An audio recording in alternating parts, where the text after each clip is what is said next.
नाशिकच्या चांदवडमध्ये पोटगी देण्यावरून न्यायालयाच्या बाहेरच राडा झाला। न्यायालयात केस सुरू असलेल्या महिलेनं दुसरे लग्न केलं म्हणून नणंद भावजाई यांच्यात तुफान भांडण झालं।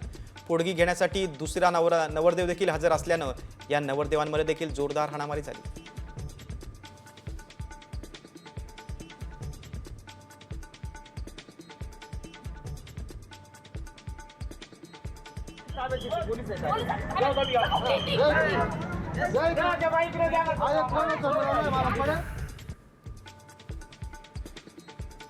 नाशिकमध्ये एमडी तस्करी करणाऱ्या छोटी भाभीच्या गुन्ह्याचा तपास पुन्हा सुरू झाला। या प्रकरणात एका पोलीस कर्मचाऱ्याचा सहभाग आहे।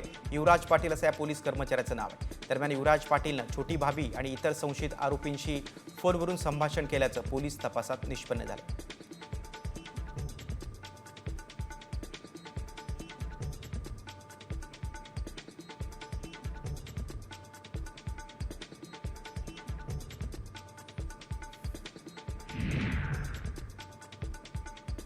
गंगापूर धरणात गेल्या वर्षीच्या तुलनेत यंदा अधिक पाणीसाठा आहे। गेल्या वर्षी 47% पाणीसाठा होता, तर यंदा 63% पाणीसाठा आहे। त्यामुळे नाशिककरांना यंदा पाणी टंचाईची भीती नाही।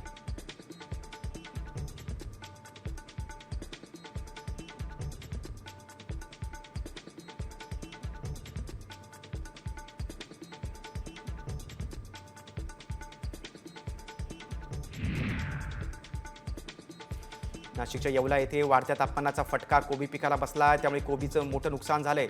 दर सुद्धा कमी झाल्यानं लागवडीसाठी झालेला खर्च देखील निघणं अवघड झालेलं आहे।